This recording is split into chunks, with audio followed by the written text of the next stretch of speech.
Assalamualaikum warahmatullahi wabarakatuh. Selamat sore teman-temanku semua sekalian. Kami ingin mempresentasikan hasil tugas kelompok kami, yaitu transformator distribusi 20 kV. Anggota kami ada 5, yaitu 1 Kevin, 2 Rehan, 3 Rivaldi, 4 Panji, dan 5 Farel Sinar Mairangga. Transformator distribusi. Trafo distribusi merupakan suatu komponen penting dalam penyaluran listrik dari gardu distribusi menuju ke konsumen. Transformator atau trafo adalah komponen elektromagnetik yang dapat merubah tegangan tinggi ke rendah atau sebaliknya dalam frekuensi yang sama. Jenis-jenis transformator distribusi 20 kV. Yang pertama, transformator satu fasa. Trafo satu fasa biasa digunakan untuk kapasitas kecil seperti 25 kVA dan 50 kVA.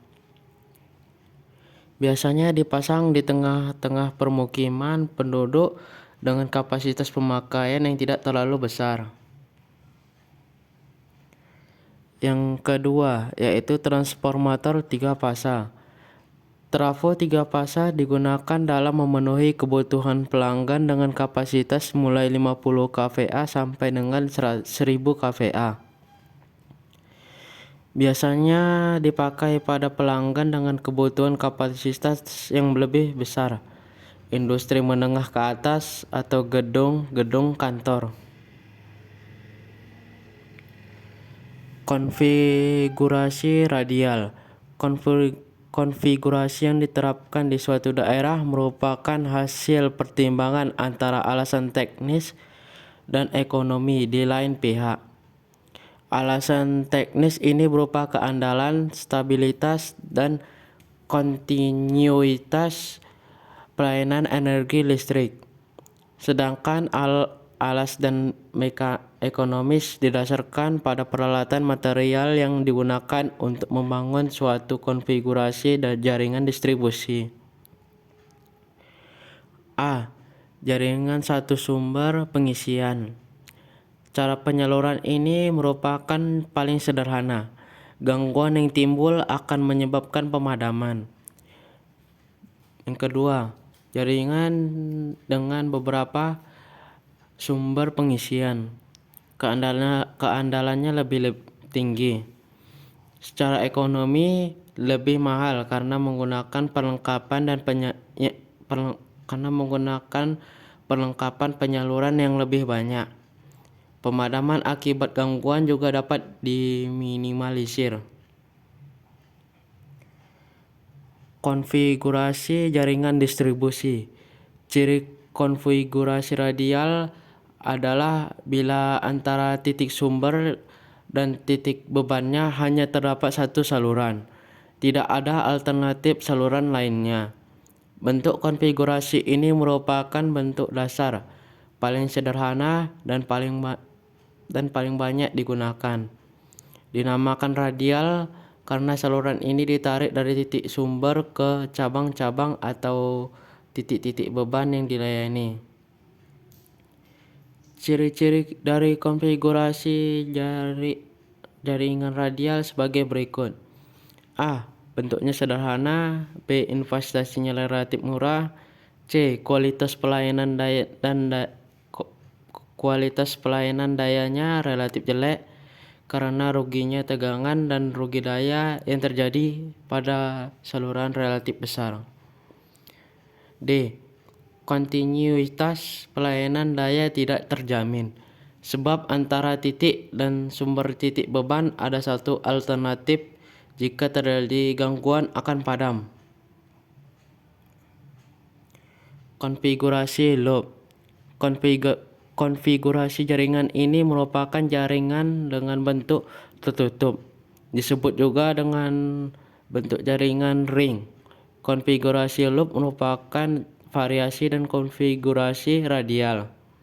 Susunan saluran rangkaian berbentuk ring yang memungkinkan titik beban terlayani dua arah saluran, sehingga kontinuitas pelayanan lebih terjamin serta kualitas dayanya menjadi lebih baik. Karena drop tegangan dan rugi daya saluran lebih kecil. Terdapat dua jenis konfigurasi jaringan loop, yaitu 1. Open loop. Konfigurasi jaringan open loop ini merupakan pengembangan dari sistem radial. Sebagai akibat diperlukan keandalan yang lebih tinggi dan umumnya sistem ini dapat dipasok dalam suatu gardu induk. Dimungkinkah juga dari gardu induk lain, tetapi harus dalam satu sistem di sisi tegangan tinggi. Karena hal ini diperlukan untuk memudahkan manuver beban pada saat terjadi gangguan atau kondisi pengurangan beban. Yang kedua, closed loop. Konfigurasi jaringan closed loop ini layak digunakan untuk jaringan yang dipasok dari satu gardu induk memerlukan sistem proteksi yang cukup rumit. Biasanya menggunakan relay arah atau directional relay. Semua sistem ini mempunyai keandalan yang lebih tinggi dibandingkan sistem lainnya. Dan sistem ini jarang digunakan di PLN, tetapi biasanya dipakai untuk pelanggan-pelanggan khusus yang membutuhkan keandalan tinggi. Konfigurasi spindle. Sistem spindle merupakan sistem yang relatif handal karena disediakan satu buah express feeder yang merupakan feeder atau penyulang tanpa beban dari gardu induk sampai gardu hubung. Banyak digunakan pada jaringan SKTM. Sistem ini relatif mahal karena pembangunannya mempertimbangkan perkembangan beban di masa yang akan datang. Proteksinya relatif sederhana, hampir sama dengan open loop. Rugi-rugi energi. Susut energi sangat berpengaruh besar terhadap faktor ekonomis. Rugi-rugi energi dapat berarti pemborosan pembiayaan energi listrik. Penyaluran energi listrik harus diusahakan seefisien mungkin sehingga akan mengurangi biaya produksi energi listrik yang disalurkan.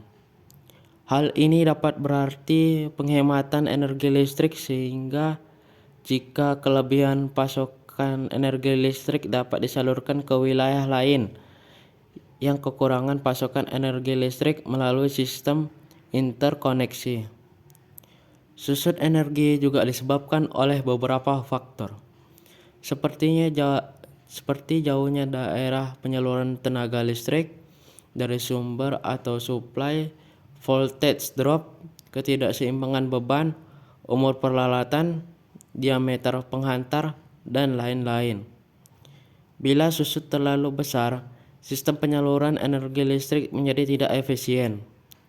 Loss situation di dalam jaringan distribusi tenaga listrik adalah suatu kondisi atau keadaan di mana suatu sistem distribusi dalam pendistribusian tenaga listriknya mengalami rugi-rugi energi yang tinggi. Parameter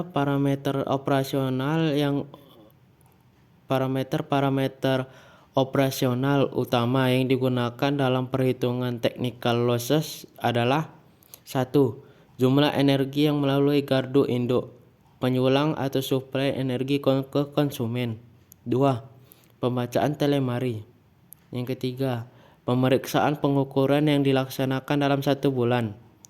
Langkah-langkah untuk menganalisa loss situation dan mengidentifikasi loss scores adalah dalam jaringan distribusi tenaga listrik dapat dilakukan dengan A. Memilih loss district. B. Perhitungan losses total. C. Perhitungan technical losses. D. Perhitungan non-technical losses. Pemilihan losses district. Untuk mempermudah perhitungan Rugi-rugi energi dalam suatu jaringan distribusi dapat dibagi ke dalam daerah-daerah yang lebih kecil, dan selain itu hubungan antara total, technical dan non-technical losses di setiap daerah dapat dianalisa. Pemilihan daerah kerugian seperti itu tidak dapat dipisahkan dari hubungannya dengan informasi awal yang diperlukan untuk menganalisis kerugian. Perhitungan total losses.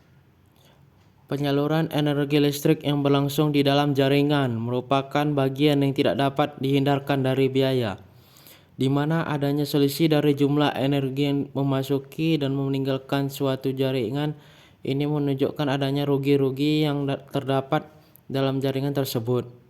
Dalam kenyataannya, nilai rugi-rugi energi dapat ditentukan perbedaan dari pengukuran atau tagihan energi yang masuk dan energi yang keluar. Jumlah total susut energi yang terjadi dalam suatu sistem dapat dihitung dengan persamaan susut energi sama dengan jumlah energi kirim dikurang jumlah energi diterima. Untuk mencari persentase dari susut energi tersebut adalah persen susut sama dengan energi jumlah kirim dikurang jumlah energi diterima per jumlah energi kirim dikali 100. Dalam pendistribusian energi listrik terjadi selisih antara jumlah energi yang masuk ke jaringan input dan energi yang keluar dari jaringan atau output. Perhitungan technical losses. Perhitungan di sini berkaitan dengan susut yang terjadi akibat adanya impedansi pada peralatan pembangkitan maupun peralatan penyaluran dan transmisi dan distribusi, sehingga terdapat daya yang hilang berupa panas. Dengan data yang telah tersedia yang nantinya akan disimulasikan dengan analisa aliran listrik, daya yang mengalir pada sistem, dan juga besar rugi-rugi daya yang terjadi. Hasil aliran daya dan rugi-rugi tersebut selanjutnya akan digunakan untuk memperhitungkan energi dan rugi-rugi energi dengan menggunakan metode, yakni metode energi load flow dan metode loss factor. Metode energi load flow. Untuk metode energi load flow, data yang dibutuhkan adalah kurva beban yang selanjutnya dibagi menjadi interval-interval. Data-data tersebut nantinya akan digunakan untuk mengestimasi total aliran energi, dan juga rugi-rugi energi tersebut akan dieliminasi dengan menggunakan rumus sebagai berikut. E sama dengan K kali in K kali P. Keterangan. E adalah aliran energi atau rugi-rugi energi. K adalah konstanta hari dalam setahun atau 363. In K adalah besarnya interval ke K per jam. P adalah aliran daya atau rugi-rugi daya. Metode loss factor. Untuk perhitungan aliran energi dengan menggunakan metode ini digunakan untuk acuan yang sama dengan metode energi load flow. Sedangkan untuk menghitung rugi-rugi energi dengan metode loss factor dibutuhkan rata-rata rugi daya saat terjadi beban puncak. Untuk menghitung rugi-rugi energi dengan metode load factor dibutuhkan data rugi-rugi daya yang saat terjadi beban puncak. Rumusnya adalah E loss sama dengan H kali 24 kali KW loss kali LF. Keterangan. E loss adalah rugi-rugi energi atau KWH. H adalah jumlah hari. KW loss adalah rugi-rugi daya saluran atau KW. LF adalah loss factor. Loss factor dapat ditentukan dengan persamaan LF buka kurung 0,3 kali loss factor tutup kurung tambah 0,7 kali loss factor kuadrat. Loss factor sama dengan beban rata-rata per beban puncak.